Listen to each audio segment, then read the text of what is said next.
পৃথিবীর জগতের মধ্যে মুসলমানদের জন্য অবদান রাখবেন যিনি, উনি হলেন আমার মা খাদিজাতুল কুবরা। ঠিক কিনা বাবারা? আর একটু জোরে বলতে হবে। যেই সময়ে বিশ্বের মধ্যে তিনটি নারী জাতের কথা স্পষ্ট আমরা পেয়ে যাই, ইসলাম কবুল করার সাথেই সমস্ত এলাকার মধ্যে উম্মুল মুমিনিন খাদিজাতুল কুবরার সাথেই সোহাইব রাদিয়াল্লাহু তাআলা, সাথে সাথে মিকদাদ ইবনে আসওয়াদ, এই তিনজনের নাম আমরা প্রকাশ্যে পেয়ে যাই। এরপরই আস্তে আস্তে গোলাম থেকে শুরু করে আজাদ নিয়ে হযরতে সাইয়েদনা মা খাদিজাতুল কুবরা রাদিয়াল্লাহু তাআলা আনহার সাথে সাথেই বৃহত্তম ইসলামের অবদান যিনি রাখলেন, ওনার নাম আমরা ঐতিহাসিকভাবে পেয়ে যাই হযরতে আবু বকর সিদ্দিক। একটু জোরে বলবেন না সুবহানাল্লাহ? এবার যদি আমাকে আলোচনা করতে হয়, কাকে নিয়ে করব? একজন ধরে দিলে তো যথেষ্ট হতো। বেমাশা আমি বিষয়টা দেখে খুব চিন্তার মধ্যে মগ্ন, আর কিতাবপত্র দেখতে রাজি ছিলাম না। কিরে, এটা আবার কোন বিষয় পেয়ে গেলাম? সর্বশেষ দিকে এসে আধ্যাত্মিক ভাবে মরা ইসলামকে পুনঃ জিন্দেগি যিনি দান করলেন, উনি হলেন আমার গাউসুল আজম। একটু জোরে বলবেন না সুবহানাল্লাহ? আপনারা কি শুনতে রাজি? জাজি কি কে চলে যাবেন? একটু হাত তুলেন তো।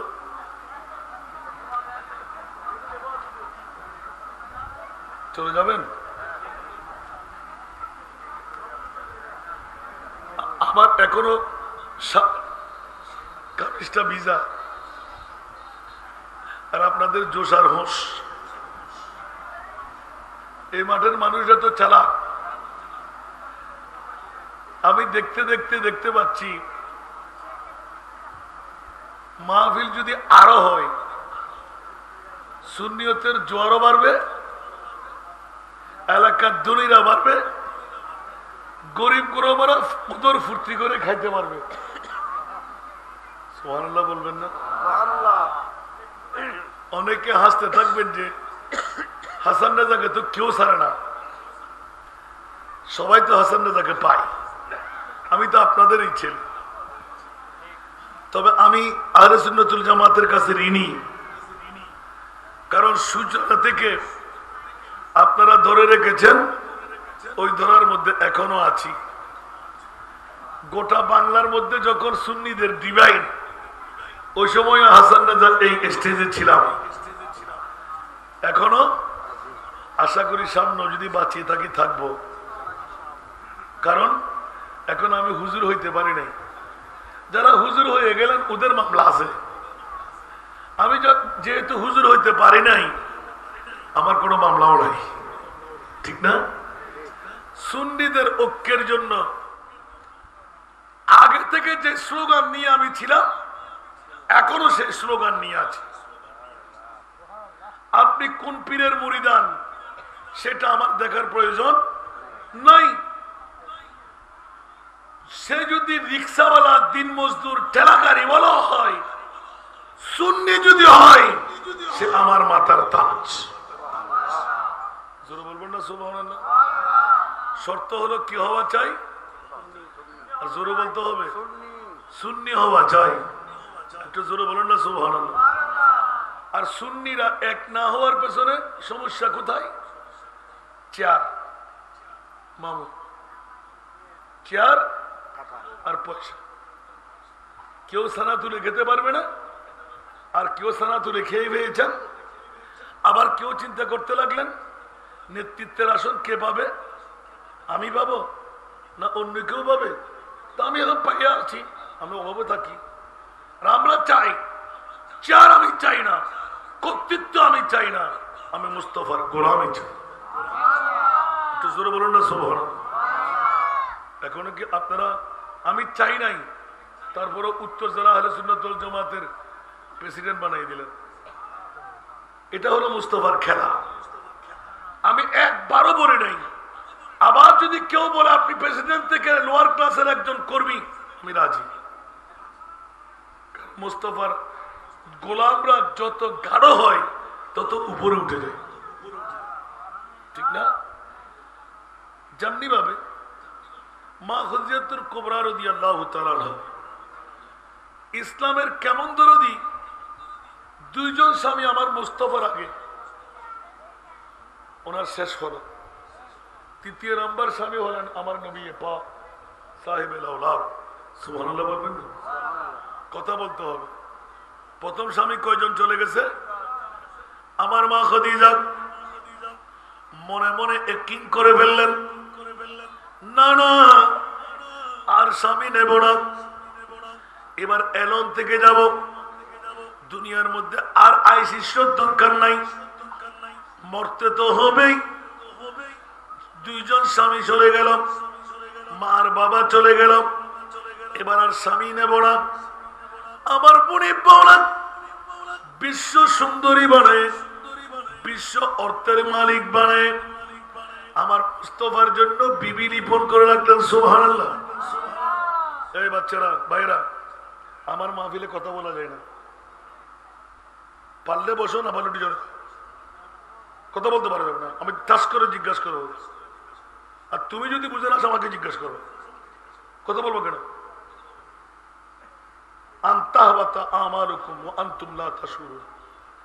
কবুল হওয়া ইবাদত নষ্ট হয়ে যাবে যে, এটা মুস্তফার দরবার, তোমার নানার বাড়ি নেই এখানে, পরে ফয় মাসে ওদের দি আসা ঠিক নাই,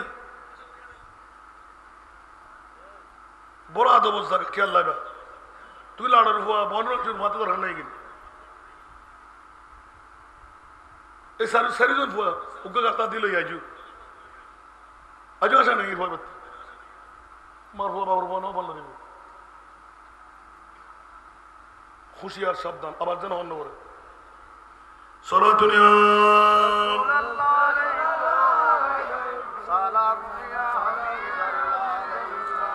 आपकी फुरकत ने मारा या नबी, दिल हुआ गुम चे दोबारा या नबी सारा दुनिया।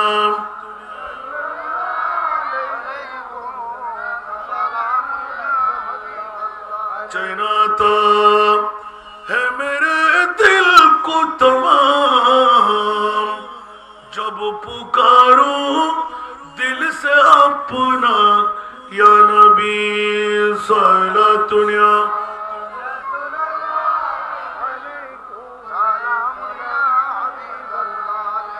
আসুন জগতের বন্ধুরা, একে একে দুই স্বামী যখন খতম হয়ে গেল, মা খাদিজাতুল কুবরা রাদিয়াল্লাহু তাআলা আনহা মনে মনে ইয়াকিন করে ফেললেন, মক্কার জমিনে ঢোল বাজাইয়ে দিলেন, আর আমি স্বামী নেব না, বিয়ের প্রস্তাব আমার কাছে কেউ আনবে না। আর আমার মুনিব মৌলা কলমজাত করে ফেললেন, খাদিজা যেখানে তুমি প্রতিজ্ঞাবদ্ধ হয়ে গেলে স্বামী নেবে না, আবার ওই অন্তর দিয়ে আমার মুস্তফার জন্য তোমাকে পাগল বানাইব। জোরে বলবেন না সুবহানাল্লাহ। অনেক অর্থের মালিক, ওই যুগের মধ্যে ব্যাংকিং প্রথা ছিল না, বস্তায় বস্তায় টাকা শুধু টাল মানে দেখতেন। সুবহানাল্লাহ। আমার প্রিয় রাসূলের মামলা এসে গেল, 25 বছর বয়সের মধ্যে আমার নবী যখন দাঁড়াইলেন, হযরত খাজা আবু তালেবের দরবারে গেলেন, আপনার ভাতিজা বড় বিশ্বস্ত, অনেকেই বলে আপনার ভাতিজার মামলায় তাজের সুদুকুল আমিন, সুতরাং এ আমার নবী বংশের তথা কুরাইশ বংশের লিডার, মেহরবানি করে আপনি রাজি হয়ে যান। আচ্ছা ঠিক আছে, দেখা যাবে। ওই সুবাদে আমার রসুলকেও প্রস্তাব দিয়ে দিলেন, নবী বর এলান দিলেন, আমি নিজের ইচ্ছায় কাজ করতে পারবো না, আমার বাবা না থাকলেও মা না থাকলেও আমার একজন চাচা যে আমার মুরব্বী হিসাবে আছে। রসুলের পাকের প্রশিক্ষণ, সুবহানাল্লাহ বলবেন না? মুরব্বীদেরকে মানা, গার্ডিয়ানকে সম্মান করা, বয়স্কদেরকে ইজ্জত দেওয়া মুস্তাফার সুন্নতের অন্তর্ভুক্ত। উচ্চ আওয়াজ দিয়ে বলবেন না সুবহানাল্লাহ। হযরত রাসূল পাক সাহেবের আওলাদ হযরত আবু তালেবের কাছে যখন পৌঁছে গেলাম, আমার নবী বললেন, বাবুজি চিন্তার কোনো প্রয়োজন নাই, আপনার কাছ থেকে আমি তো অনেক ব্যবসা শিখেছি, সুতরাং আমি জানি ইনশাআল্লাহ, দায়িত্ব আমার মধ্যে নিলাম। হুট করে যখন রাজি হয়ে গেলেন, নবীর চাচাজি খুশি হয়ে গেলেন, নিজের চাচার মর্যাদা বাড়াই দিলেন। কারণ মক্কার মধ্যে ধনী সম্প্রদায়ের মধ্যে এক নাম্বার ধনী খদিজাতুল কুবরার পরিবার, জুড়ে বলুন না সুবহানাল্লাহ। সেই তো আমার চাচা আবু তালেবের অন্তরে খুশি, ভাতিজাকে পাঠিয়ে দিলেন। প্রথমবার যখন আসলেন 3 গুণ মুনাফা, কয় গুণ? 2 গুণ নয়, কয় গুণ? 3 গুণ সততা, নিষ্ঠা এমন ভাবে দেখাই দিলেন। আবার এমন সম্পদ নিয়ে আসলেন যা সমস্ত মক্কাবাসীকে তাক লাগাই দিলেন। দ্বিতীয়বার নবীবরকে যখন পাঠাইলেন, মা খদিজাতুল কুবরা রাদিয়াল্লাহু তাআলা আনহা, আল্লাহ জানে এইবার কয় গুণ হয়। আসার পথে উপরে দোতলার একটা আসন বানাইলেন, যে রুম থেকে সারা জগতের মানুষকে দেখা যায়। বেমা বিরাট জায়গা, সেরা ময়দান। দেখা গেল আমার প্রিয় রাসূল উটের উপর সওয়ার হয়ে আসতে লাগলেন। দেখা গেল নবীবর যে উটের উপর দিয়ে সওয়ার হয়ে আসতেছিলেন, ওই বরাবর একটি মেঘমালা এমন ভাবে ছায়া দিচ্ছিলেন। হঠাৎ করে চোখে পড়ে গেল, অনুধাবন করতে দেরি হলো না।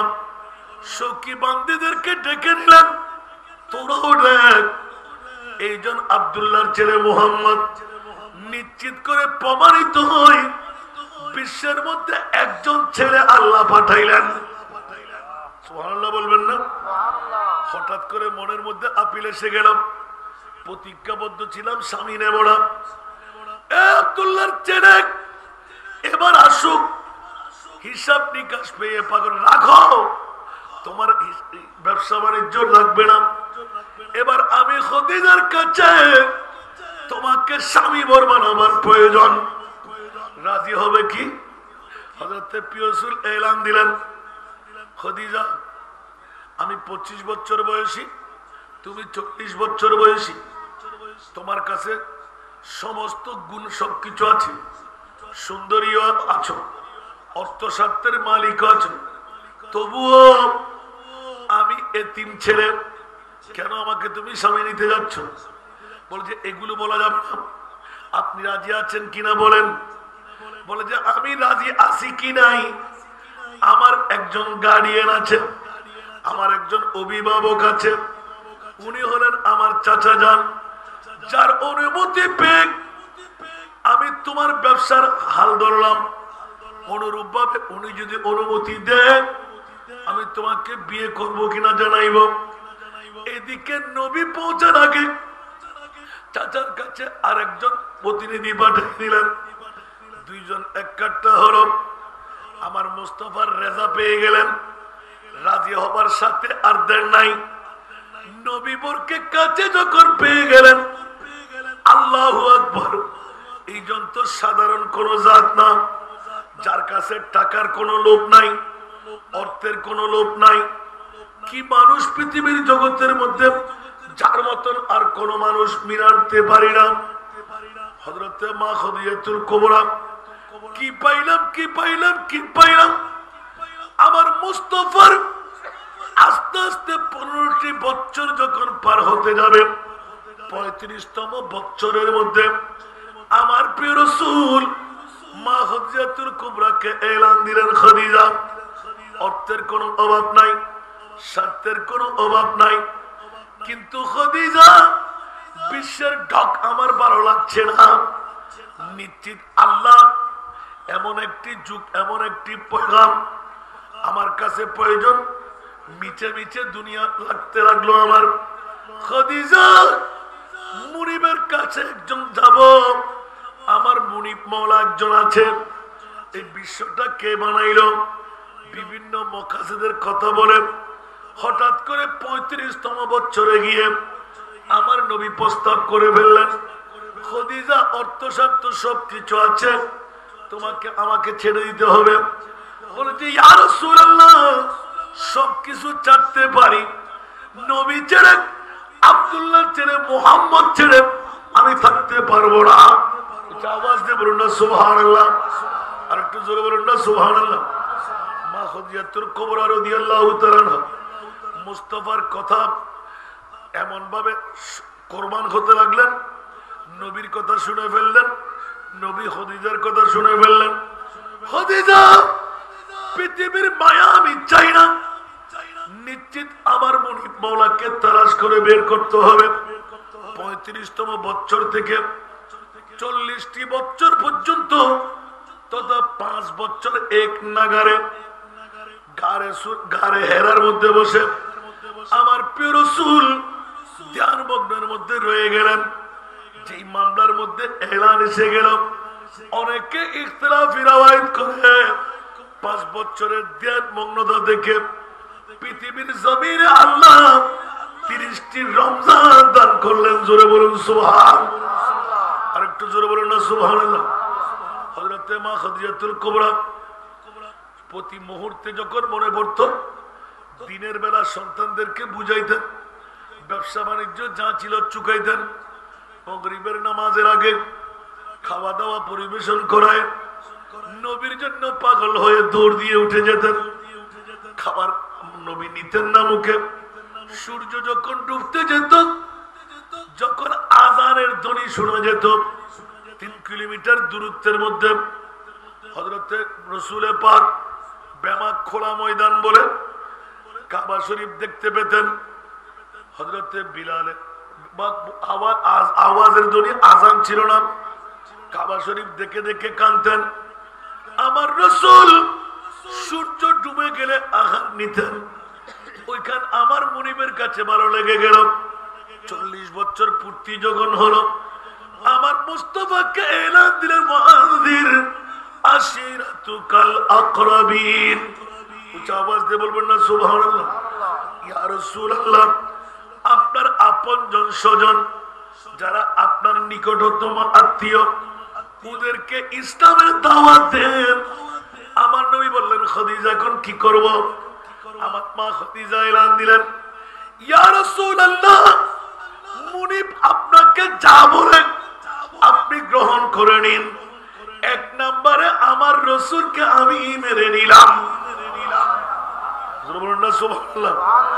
দ্বিতীয় নাম্বার, আমার নবী বললেন, খাদিজা বাইরে কার কাছে যেতে পারি? এটা আমার পুরাতন ওয়াজ। এবার আমার নবী বললেন, না না, আমার নিকটতম আত্মীয়ের মধ্যে একজনকে আমি তো, তুমিও জানো আমি জানি, যার নাম আবু বকর। যার নাম আবু বকর। দেখেন ইসলামের প্রথম অবদান মা খাদিজাতুল কুবরার সমস্ত জিন্দেগানির অর্থ স্বার্থ দিতে দিতে দিতে পৃথিবীর জগৎকে দেখাই দিলেন, ইয়া রাসূলুল্লাহ, আমার মন চাই আমি বেঁচে থাকতে আপনি নবীকে একটু পরিচয় করাইয়ে দেওয়ার জন্য আপনার ইচ্ছা অনুপাতে একজন বিবি আমার সখী বানাই আপনাকে বিয়ে করাইয়ে দিতে। উচ্চ আওয়াজ দিয়ে বলুন না সুবহান। দুনিয়ার জগতে কোন নজির আছে? আপন বিবি, অষ্টদতী, অর্থস্বার্থের মালিক, সম্পদের মালিক, আর আমার মা খাদিজাতুল কুবরা বয়সের ডিস্টেন্স হলো 15 বছর। এত হওয়া সত্ত্বেও আমার নবীর কদমের মধ্যে আরজি পেশ করতে লাগলেন। কোন বিবি স্বামীর বাদ দিতে রাজি না। আর আমার খাদিজা এলান দিলেন, ইয়া রাসূলুল্লাহ, আমি টের পেয়ে গেলাম আপনি আখেরি জামানার নবী। ইসলাম আমি কবুল করলাম, মাল সম্পদ কোরবানি দিলাম। ইয়া রাসূলুল্লাহ, আজ থেকে যত সম্পদ আমার কাছে আছে আমি আপনি রাসূলকে মালিক বানিয়ে দিলাম। যা মন চাই। আমার নবী বললেন, খাদিজা আমি কি সম্পদের মালিক হতে চাই? বলছি ইয়া রাসূলুল্লাহ, বলছে আমার কাছে সম্পদের প্রয়োজন নাই, পৃথিবীর জগতের মধ্যে যে সময় যা প্রয়োজন আমার মুনিব মওলা আমার জন্য মুহইয়া করে দে। এক নাম্বার অবদানের কথা বললাম, ইসলামের জন্য আজীবন অনস্বীকার্য হযরত মা খাদিজাতুল কুবরা নিজের জানটুকু রেখে আরেকজন সখী এনে নবীকে তুলে দিতে চাইলেন। আমার নবী বললেন, ও খাদিজা, যতদিন তুমি বেঁচে থাকবে তোমার অবদান আমি কোনোদিন ভুলতে পারবো না, আরেকজন বিবি আমি নেব না যতক্ষণ তুমি থাকবে। ইয়া রাসূলুল্লাহ, এই মায়া বলে যে খাদিজা তুমি ভুলে গেলেও আমি ভুলতে পারি না। দুইজন স্বামীর সম্পদ, পৈতৃক সম্পদ সবকিছু ইসলামের জন্য যে বিলীন করে দিতে পারে তার নাম খাদিজা। এবার ও আনজির আশিরাতুকাল আকরাবিন, এই আয়াত যখন নাযিল হলো সর্বপ্রথম ইসলামের দাওয়াত দিলেন আমার হযরত খলিফাতুর রাসূল আবু বকর সিদ্দিকের কাছে। উচ্চ আওয়াজ দিয়ে বলবেন না সুবহানাল্লাহ। আবু বকর দাওয়াত পেয়ে ইসলাম কবুল করলেন। একটা বৃহত্তম মামলা রয়ে গেল। আমার নবীর কাছে জিজ্ঞাসা, ইয়া রাসূলুল্লাহ, অনেক নজির আমি পেয়ে গেলাম, কিন্তু আপনি আখেরি নবী, প্রমাণটুকু কেমন করে পাই? একদিন বলেছিলাম, মনে আছে কিনা জানি না। এক নাম্বার দলিল হলো বহাইরা নামের একজন পাদ্রী, তুমি যখন 18 বছর বয়স, আমার যখন 20 বছর বয়স, মক্কা শরীফ ছেড়ে মুলকে ইয়ামানের দিকে, শামের দিকে ব্যবসায় গিয়েছিলাম। আমি একটি গাছের নিচে শুয়েছিলাম, তুমি একটি গাছের গোড়ায় বসেছিলে। বহাইরা নামক একজন পাদ্রী খ্রিস্টান 5 বার টেমেটান দি মাহফিল হইছিল, 6 বার তারা হারে ফেলি মিডিয়ার যাচ্ছে। এই জায়গার ভিতর ইতার আয়ের হদ দুজুর অনর ওয়াজি শিখেই দেখ না, ইতো হলো ব্যাখ্যা দাঁড়াই তো ধরাবাস, ও তোমার ধরাবাস, ও ভাই তো হইতে পারে তো অনেক সন না কেন আল্লাহর কোরআন অদ্ভুত হয়ে তোমরা কেন বললেন তো হন তফসির হয়তো তফসির গুজি তো আসমান তো রায় গুজি না ও না মানুষের ও নুন্না ফেরস্তা না হয়তো তারপরও হয়তো ভাই কিতাবপত্র নহলে কি লেখিন না জানি আজ মুল হিসেব নয়। তারপরও আর ছাত্ররা আল্লাহ কুটে কুটে বাইর করিলাম দে অনেকদিন রিচার্জ করার পরে আর আলা হযরতের উগ্র কলম পায়। সুবহানাল্লাহ। দুনিয়ার জগতত কেউ জাতিবে ফুললাম উগ্র মানুষ 200 করে মানে দোনো দ্বারা ফেলে দিই না বুঝি ফেলে দিয়া। সুবহানাল্লাহ। ওয়ারা যা তার উগ্র হই ইকে শুরু করে দিই।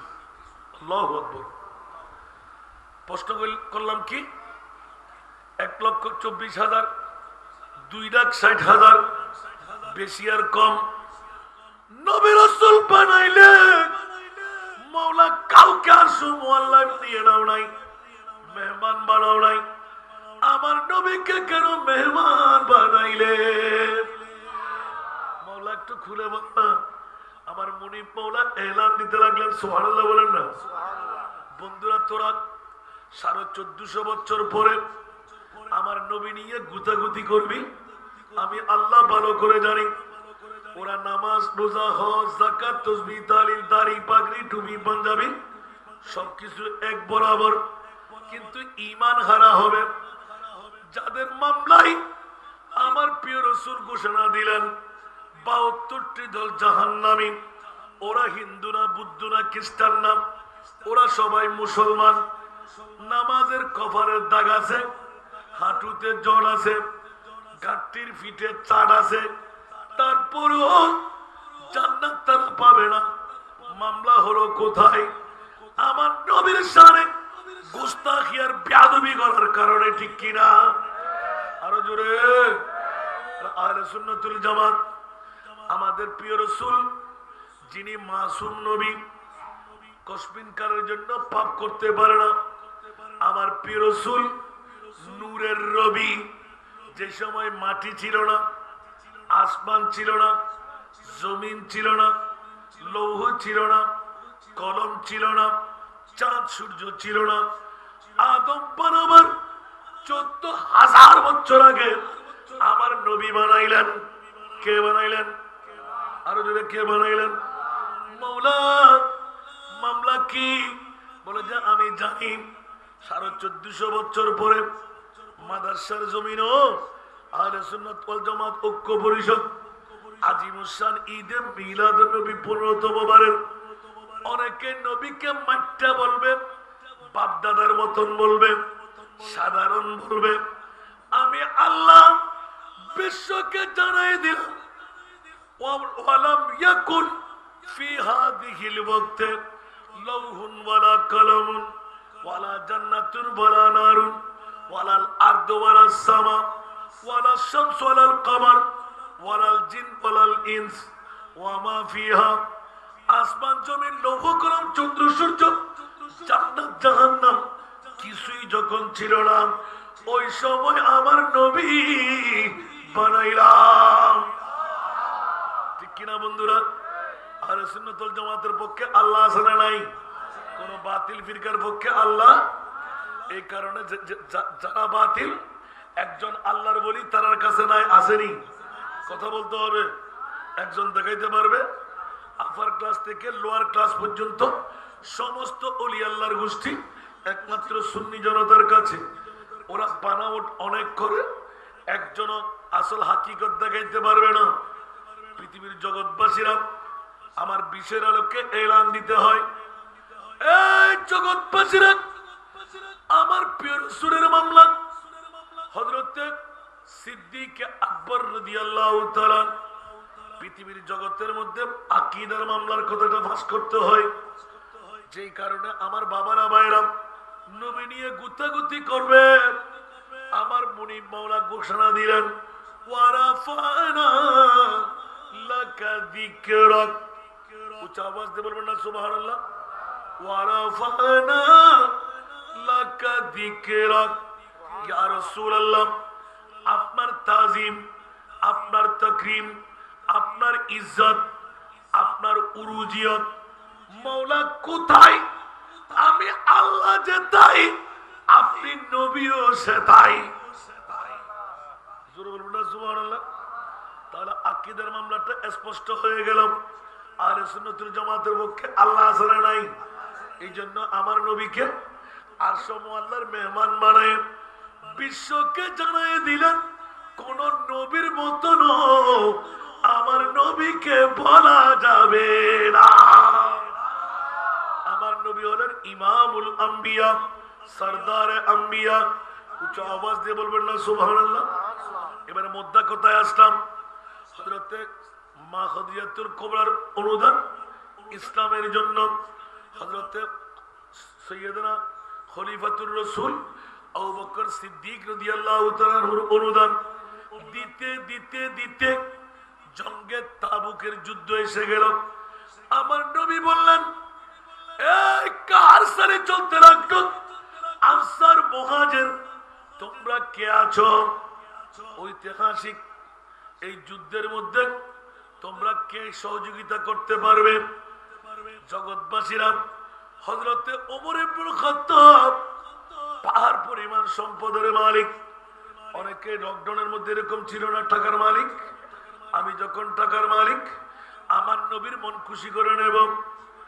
ঐতিহাসিক এই যুদ্ধের মধ্যে কিসের যুদ্ধ বলছিলাম যে হুজুর? ভুলে গেলেন? সুবহানাল্লাহ। হুজুর ভুলে গিয়ে ভুলে হয়। আল্লাহু আকবার। বদরের যুদ্ধের পরে তাবুকের যুদ্ধ। কিসের যুদ্ধ? জঙ্গে তাবুক। কার চালে ছিল? মুসলমানদের আহার ছিল না, মুসলমানদের কাছে সম্পদ ছিল না। একমাত্র সম্পদ হযরতে ওমর ইবনুল খাত্তাবের কাছে। অর্ধেক নিয়ে খুশি বানাইতে লাগলেন। আমার নবী এবার খুশি হয়ে যাবে, অর্ধেক মাল আমি ভাগ করে দিয়ে দিলাম। আমার নবী বললেন, ওমর রে অপেক্ষা করো, আমি নবী খুশি খুশি খুশি, কিন্তু আমার আবু বকর আসুক। দেখা গেল সবার দান গ্রহণ করা হলো। তাবুকের যুদ্ধের সময় হযরতে সিদ্দিক আকবর বেমা এক বোঝা নিয়ে মাথার উপর চাপিয়ে হাঁটতে পারে না। ওমর একটু সাহায্য করো। আমার আবু বকর তো বড় কষ্টে বড় ব্যথা নিয়ে ফেলেছে, বিরাট বোঝা উস্কাতে পারে না, দৌড় দিয়ে নামাইয়ে নিলেন। হযরত আবু বকর একটু হোসাইতে লাগলেন, কিরে আবু বকর দেরি করলে কেন? ইয়া রাসূলুল্লাহ আমাকে ক্ষমা করে দিয়েন। বাড়ির আশেপাশে ঘুরলাম, সব কিছু নিয়ে নিলাম, সুবহানাল্লাহ। ইয়া রাসূলুল্লাহ আমার জানা মতে আর কিচ্ছু পাই নাই, এই জন্য একটু দেরি হয়ে গেল, ক্ষমা করে দিন। আচ্ছা আবু বকর কি কি নিয়ে আসলে? আমার নবীর কাছে এলা, ইয়া রাসূলুল্লাহ আমি দুর্বল কিছু নাই, যা পারলাম নিয়ে আসলাম। হযরত আবু বকর রাদিয়াল্লাহু তাআলা এলান দিলেন, আমার নবী একটু তাবাসসুম দিলেন। আবু বকর কত টাকা থাকবে? যে সময় হযরত বেলাল রাদিয়াল্লাহু তাআলা উমাইয়া ইবনে খলফের করতলে নির্যাতিত, নিষ্পেষিত, শখের বাড়ি, দোলার বাড়ি, হাড্ডিগুলো দেখা যাচ্ছিল, রক্ত বেরিয়ে গেল, এমন নির্যাতন ছিল উমাইয়া ইবনে খলফের পক্ষে। বন্ধুরা, এলানে নবুয়তের 43 বছর আগে যার জন্ম, বেলাল হাবশী, বাবার নাম রাবা, মায়ের নাম হামামা, ওই আল্লাহ পৃথিবীর জগতের মধ্যে একই নির্যাতন, এমন ভাবে কাঠ জ্বালাইতেন, এর উপর বর্ম লাগাই দিতেন, লালে লাল যখন হতো বর্মটা গায়ের উপর চড়াইয়ে উপরে পাথর মেরে দিতেন, হায় হায় রক্ত গুলো বেরিয়ে সমস্ত কাঠ গুলো নিভাই দিতেন পানির বদলা। হযরত বেলাল হাবশীর রক্ত, সুবহানাল্লাহ, প্রথম অবদান রাখতে গেলেন। ও আবু বকর, আমি ভুলে যাই নাই ইসলামের জন্য অনুদান, ইসলামের জন্য অবদান। আমি প্রিয় রাসূল উমাইয়ার বাড়ির পাশ দিয়ে যেতে আমি বেলালের কান্নার আওয়াজ শুনে ফেলেছি। আবু বকর অন্তর তো মানে না, আমার বেলাল তো বড় কষ্টের মধ্যে দিন অতিবাদ করতে লাগলো, উমাইয়ার করতল থেকে আমার বেলালকে মুক্ত করায় দাও। আওয়াজ দিয়ে বলবেন না সুবহানাল্লাহ? পারলে আমাকেও শরীক করো। আমার নবীর নূরানি চেহারা দেখে হযরত আবু বকর সিদ্দিক কেঁদে দিলেন। নিশ্চিত কোন গোলামের জন্য কোন মুনিব এই কথা বলে না। হযরত বেলাল তো একজন দাসী ছেলে, এই গোলামকে কেনার জন্য নবী কেন বললেন? নিশ্চিত এখানে কোন রাজের খেলা আছে। আমার নবীর মন যদি জয় করতে পারি, আমার মুনিব খুশি হয়ে যাবে। ওই সময় ওয়ামাইয়ুতির রাসূলা ফাকাদ আতা আল্লাহ, যারা আমার রাসূলের ইত্তেবা অনুসরণ অনুকরণ করলো, ওরা গোয়াকে খোদার অনুসরণ অনুকরণ করলো। ও জগৎ বন্ধুরা, ঈমান তাজা করে নিন। যখন উমাইয়া ইবনে খলফ হযরতে বেলাল নড়তে পারে না, চড়তে পারে না, এমন ভাবছিল কিছুক্ষণের মধ্যে জান কুরবান হয়ে যাবে, ওই মুহূর্তে আবু বকর দাঁড়িয়ে গেলেন, এ উমাইয়া বেলালকে মুক্ত করে দেখ, কত টাকা নিবি? সে মুসলমান ধর্ম গ্রহণ করা কি অপরাধ? তুমি নিলে নিয়ে যাও, বেশি দিও না, 9টি স্বর্ণ মুদ্রা দিও, 9 উকিয়া। সুবহানাল্লাহ। কত? 1 মিনিট দেরি করে নাই, দরাদরি করে নাই, চট করে দরমিয়ান খুলে ঠাস করে মেলা দিয়ে দিলেন। সুবহানাল্লাহ। উনি জিদ করে বলতে লাগলেন, 2 উকিয়া দিলে আমি তোমাকে দিয়ে দিতাম। বলতে আজকে 2 উকিয়া না, তুমি যদি আমাকে বলতে 100টি স্বর্ণের মুদ্রা লাগবে, খোদার কসম করে বলছি আমি তোদের কুরাইশের কেউ না, এখন আমি মুসলমান। আমি আবু বকর এই দেখ টাকার বান্ডিল নিয়ে এসেছি, অন্য কারো মন খুশি করার জন্য নয়। আমার বেলাল ইসলাম ধর্ম কবুল করেছেন, আমার মুস্তাফা ইসলামের ধারক বাহক, আমার নবীকে খুশি করার জন্য আমি এই দাওয়া নিয়ে এসেছি। আল্লাহু আকবার, আল্লাহু আকবার। হযরত সিদ্দিক আকবরের অবদান বন্ধুরা কিয়ামত পর্যন্ত অনস্বীকার্য। একদিকে বেলাল, আরেকদিকে ইসলাম। বেলাল ও ইসলামের একজন, সুবহানাল্লাহ। পৃথিবীর জগৎকে তাজ্জিবের মধ্যে ঠেলে দেন। আমার নবী এলান দিলেন, আমার বেলালকে যখন নয়কিয়ে দিয়ে মুক্ত করতে লাগলেন, দেখা গেল আহাদ আহাদ আহাদ কলমা বললেন, লা ইলাহা ইল্লাল্লাহু মুহাম্মাদুর রাসূলুল্লাহ। ওতে জ্বলতে লাগলেন উমাইয়া। হযরত সিদ্দিক আকবর হাসতে লাগলেন, তুমি জ্বলতে থাকো, আমরা হাসতে থাকি। বেলাল উঠো না আস্তে আস্তে, সুবহানাল্লাহ। উঠার সাথে দেখতে পেলেন হাড্ডিগুলো দেখা যাচ্ছিল, চর্বিগুলো গলে গেল, রক্ত নাই বললেই চলে। আমার আবু বকরের ঈমান, ইয়া রাসূলুল্লাহ, আবু বকরকে নিয়ে, বেলালকে নিয়ে এসেছি। আমার নবী বললেন, আমি অপেক্ষায় আছি। আমার প্রিয় রাসূল বেলালকে আলতো করে হাত বুলাইয়ে দিলেন। বেলাল বলতে লাগলেন, আবু বকর রে, এটা তো আরো পরে ঘটবে। এখন সেজদা রেজা হয়ে উমাইয়ার সামনে কাবার দিকে সেজদা মেরে দিলেন। মাওলা, এতদিন পর্যন্ত বেদিনের করতলে ছিলাম, আজকে আমার দিনদার পরহেজগার আবু বকর আমার মুস্তাফা ওয়ালা খোদা ওয়ালার গোলাম হয়ে গেলাম। সাথে সাথে হযরত সাইয়েদনা বেলালের আওয়াজ শুনে সিদ্দিক আকবর উমাইয়া ইবনে খলফকে সাক্ষী বানিয়ে ফেললেন। বেলাল, তুমি কি বললে? বলে যে, হুজুর, এখন তো আমি আপনার গোলাম, এখন আমার অন্তরে আর কোনো ব্যথা নাই, কারণ আল্লাহ এবং রসুলওয়ালার কাছে আমার মুসলমান ভাইয়ের আমি গোলামি করব। সুবহানাল্লাহ। এখন দ্বিগুণ কাজ করতে পারবো, ইসলামের কাজ করতে পারবো, কোনো সমস্যা নাই। ওই মুহূর্তের মধ্যে ডাক পড়ে গেল, এ বেলাল, কি বললে তুমি? আমি আবু বকর ইসলামের স্বার্থে তোমাকে বাঁধন মুক্ত করলাম, গোলাম থেকে আজাদি নিলাম। আমার গোলাম বানাবার জন্য খোদার জাতের কসম করে বলছি, কুনতা গোলামান আলআন সিরতা সাইয়্যিদানা। উচ্চ আওয়াজ দিয়ে বলুন না সুবহানাল্লাহ। এতদিন তুমি গোলাম ছিলে, খোদার জাতের কসম, এখন থেকে আমি তোমার গোলাম, তুমি আমার সরদার। হযরত সাইয়েদনা বেলালকে দিয়ে দিলেন। ফির আবু বকর মামলা বুঝে আসে না, বলছে তুমি উমাইয়ার গোলাম ছিলে, আজ থেকে তুমি গোলাম নয়।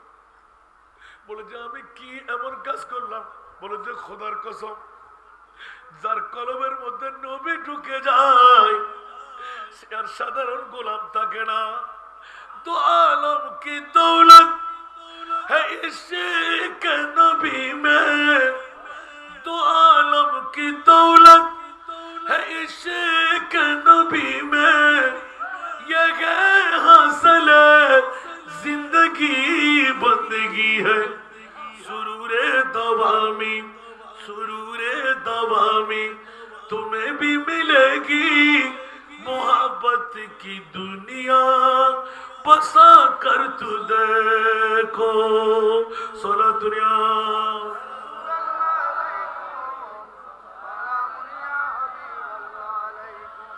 रसूल खुदा की गुलामी में क्या है, जरा तुम गुलामी में आकर तू देखो। रसूल खुदा की गुलामी में क्या है, जरा तुम गुलामी में आकर तू देखो। गुलामी ये है बादशाही से बेहतर, इधर आओ किस्मत जगा कर तू देखो सोला दुनिया।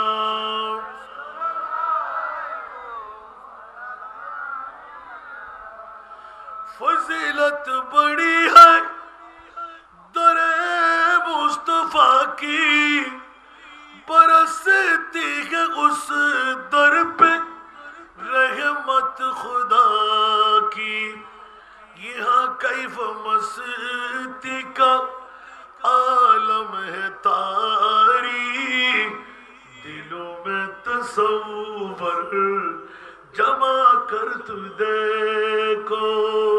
सलातुनिया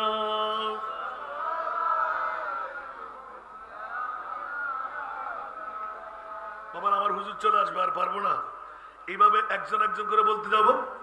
হযরত সাইয়েদনা সিদ্দিক আকবর রাদিয়াল্লাহু তাআলা আনহু বিশ্বকে তাক লাগাই দিলেন। হযরত বেলাল কাউকে শরীক করেনি, ইসলামের জন্য বৃহত্তম অবদান। আমার নবীর সামনে সয়লাভ করে দিলেন, নবী দুই হাত তুলে দোয়া করে দিলেন, আবার জমাইলেন।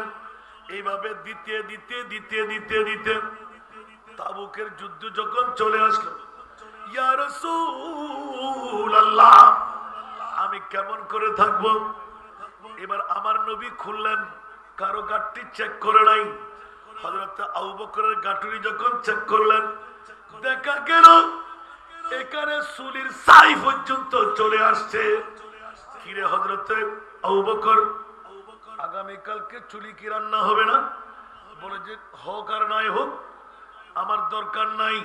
বলে যে কেন দরকার হবে না? বলে যে খোদার কসম আবু বকর ঘরের জন্য কি রেখে আসলে? আমার আবু বকর শপথ দিয়ে বললেন, ইয়া রাসূলুল্লাহ খোদার জাতের কসম আমার ঘরের মধ্যে আমি আল্লাহ এবং রাসূল রেখে এসেছি। একটু জোরে বলুন না সুবহানাল্লাহ। বড় বড় মনীষীদের অবদানের মধ্যে যখন মন উজাড় করে সন্তান দিয়ে দিলেন, বিবি দিয়ে দিলেন, মক্কা বিজয়ের বছরে বাবাকেও দিয়ে দিলেন। সুবহানাল্লাহ বলেন না। মা তো সৌসির করে মাথা ফাটার সময় আমার মুস্তাফার দোয়া মাকেও দিয়ে দিলেন।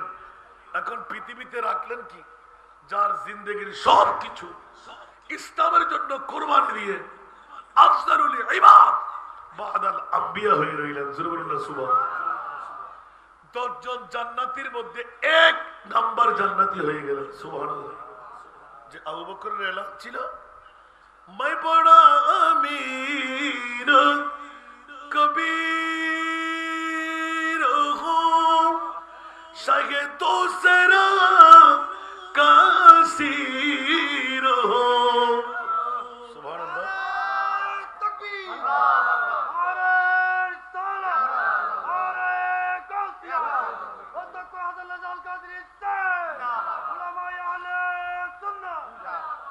मैं बड़ा अमीर कबीर हूँ, शायद दूसरा कासीर हूँ, दर मुस्तफा का फकीर हूँ, दर मुस्तफा का फकीर हूँ, मेरा रिफ़त में नसीब है, मेरे विरद लब है नबी नबी, मेरा दिल मकाम हबीब है, मैं मुरीद इश्क रसूल हूँ, वो हबीब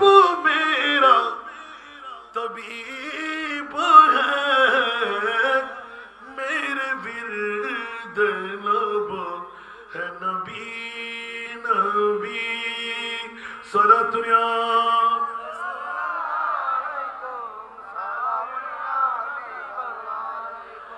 मैं कमो अलम मैं हूँ मुबतला, मैं कमो अलम मैं हूँ मुबतला, कोई क्या करेगा मेरी दावा, मेरा दो जहां में तेरी सेवा, मेरा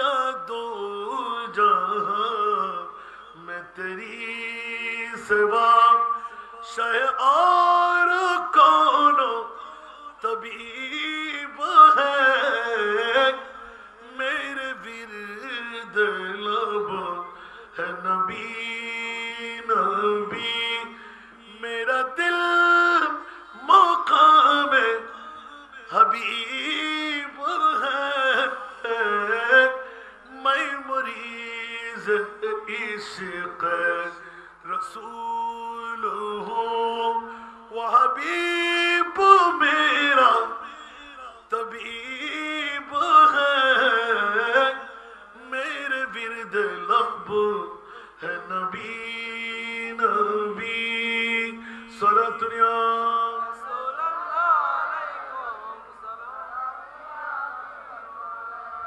এভাবে একজন একজন করে বলতে হবে সাহাবীদের থেকে আস্তে আস্তে আস্তে আস্তে একজন হুজুরে গাউসে বগদাদ উচ্চ আওয়াজ দিয়ে বলবেন না সুবহানাল্লাহ। ইসলাম একদম মৃত প্রায়, এই ইসলামের পুনঃজিন্দেগি দান করলেন কে? আমার গৌসুল আজম পীরানা পীর দস্তগীর। উচ্চ আওয়াজ দিয়ে বলবেন না সুবহানাল্লাহ। যুগে যুগে মনীষীদের অবদান ইসলামের জন্য অর্থবিত্তশালী সবার কাছে ইসলাম একটি ভাগ নির্ণয় করে রেখেছেন। একজন মুসলমান ভাইয়ের হক আরেকজন মুসলমান ভাইয়ের পকেটে আছে। ওয়ালে মালিকা হকুন, আপনি এই কথা মনে করবেন না আমার ইনকাম আমার জন্য, আমার ইনকাম আমার বিবির জন্য, আমার ইনকাম আমার সন্তানের জন্য, আমার ইনকাম আমার মার বাবার জন্য, না না না কোশমিন কারোর জন্য এ কথা মানা যাবে না। আমার প্রিয় রাসূল একদম স্টাম্প মেরে দিলেন ওয়ালে মালিকা হকুন। কিয়ামত পর্যন্ত একজন মুসলমান ভাইয়ের ইনকামের মধ্যে পকেটের মধ্যে আরেকজন মুসলমান ভাইয়ের হক নিহিত আছে। এ কারণে আজকে মুসলমানরা অধপতন কেন? আমরা সে হক আদা করছি না, ঠিক কিনা? জাননি বা আজকে উত্তর মাদ্রাসা আহলে সুন্নাতুল জামাত নতুন হাট যদি মুসলমানের নিয়মতান্ত্রিকতা আমরা বজায় রাখতাম, এই উত্তর মাদ্রাসার জমিনে একজন গরিব থাকতো। যারা বিত্তশালী অর্থশালীরা, আমার জাকাত আছে 5 লাখ টাকা, আপনি 4 লাখ কোনখানে দিয়ে দেন, 1 লাখ টাকা প্রথমে আমার ঘরেওয়ালা বাড়িওয়ালা কোনো গরিব আমি রাখবো না। আমরা 5 জন যদি দাদা থাকি 5 জনের 5 লাখ নিলাম। একজন গরিব মানুষকে আজকেই আর তুই জাকাত দিতে পারবি না, আর তুই ফিতরা নিতে পারবি না, এই টাকাগুলো তোকে ঋণ দিলাম, তুই মানুষ হয়ে যা, একটা দোকান কর, একটা বিষয় নিয়ে দেন, আগামী বছর থেকে তোকে আর কোনো অনুদান দেওয়া হবে না। এইরকম যদি এক একটা বাড়ি থেকে এক একটা পাড়া থেকে 5 জন বা 11 জন করে যদি আমরা যুবকরা দাঁড়াই, এই এলাকার কোনো মানুষ কি বাইরে হাত পাততে হবে? গরিব থাকবে? আমরা তো ইসলামের হক আদা করছি না। যেমনি ভাবে আজকে দান অনুদানের কথা যখন আপনারা স্বীকারোক্তি দিয়ে দিলেন, গুরুত্বপূর্ণ অংশ হয়ে রয়েছে, অনুরূপ ভাবে আজকে এই কথাগুলো যদি আহলে সুন্নাতুল জামাত ঐক্য পরিষদের ডাক দিয়ে এই মাহফিল না সাজাতেন, আমি এই বিষয়ের উপর আলোকপাত করতাম, তাহলে এটা কি ইসলামের অবদান নয়? কথা বলতো এই কথাগুলো কি ইসলামের অবদান নয়? তো এখন যদি মাহফিল হচ্ছে, আমিও বলবো ঐক্যবদ্ধ হয়ে যে কাজ করা যায়, একাকিত্বের মধ্যে সেই কাজ করা যায় না। আমি সবার কাছে বিনয় আহ্বান করব, দ্বিতীয় হলে তো আমি ভিজিট বেশ পাচ্ছি, আমি অন্য আলেম নই, যা আমার কাছে আছে এগুলো কোথায় নেবো দিতে পারছি না আমি। আলহামদুলিল্লাহ বলেন না, কারণ আমাকে বেঁচে থাকতে হলে কত দরকার, অতটুকু পেলে আমার হয়ে যাবে। আমি এখন সিদ্ধান্ত নিয়েছি, আমার এতিম বাবা 250, আমি 250, 500 এতিমের জন্য যত টাকা দরকার ওইটা ইনকাম মাসিক দেওয়ার পর আমি নিজের জন্য কিছু করব, আর নাহলে কিচ্ছু করবো না। ততক্ষণ আমি শুধু আমার চেষ্টা চালিয়ে যাব। আমিন বলুন।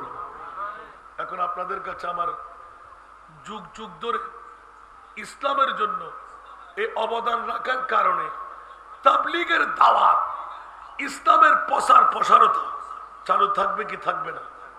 জোরে বলতে হবে। সিদ্দিক আকবর কি কম দিয়েছেন? সূরার ছাই পর্যন্ত দিয়ে দিলেন, সন্তান দিলেন, বিবি দিলেন, মা দিলেন, বাবা দিলেন। ফাদাকা রুহি আবি ওয়া উম্মি ইয়া রাসূলুল্লাহ। এবার তাবুকের যুদ্ধে মাল সব দিয়ে দিলেন, সুবহানাল্লাহ। আর হযরতে বেলাল হাবশী আখের সময় আমার রসুল হুট করে দোয়া করে দিলেন, আমার বেলালকে আল্লাহ গরিবী হালত দূর করে দাও। বেলাল এত অর্থর মালিক হয়েছিলেন যে একটা কন্ডারে যত গরিবীরা আসতো ওই জায়গা দিয়ে যাওয়ার মানা ছিল, যাকে অনুমতি দিতেন সে যেতে পারবে, তবে যা লাগবে এর বাইরে নেওয়া যাবে না।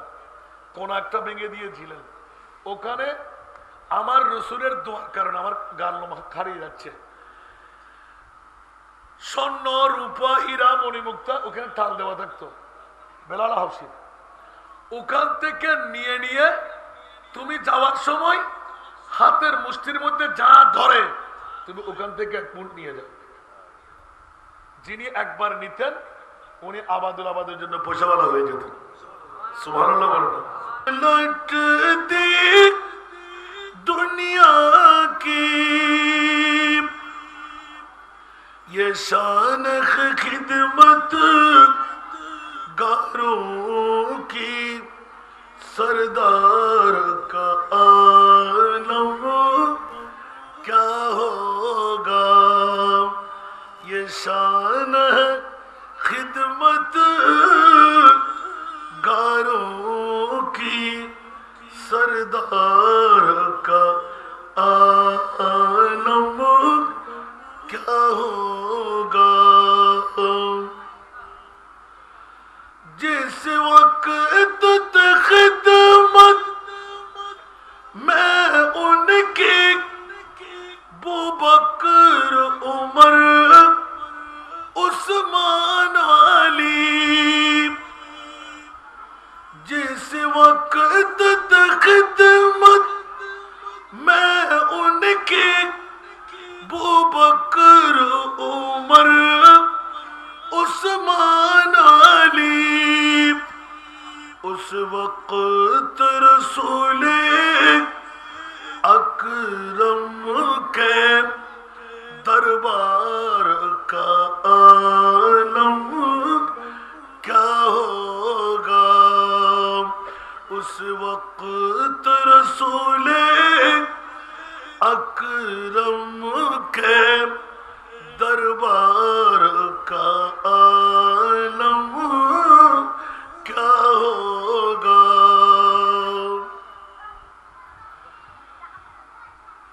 जब शमेर सनत रोशन हो क्यों कर न जले परवाना दिल। जब रश के मसीहा आ जाए बीमार का आलम क्या होगा।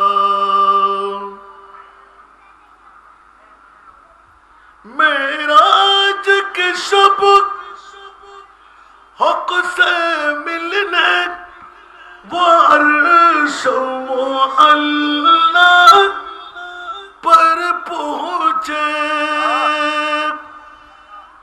रफ्तार का आलम क्या होगा।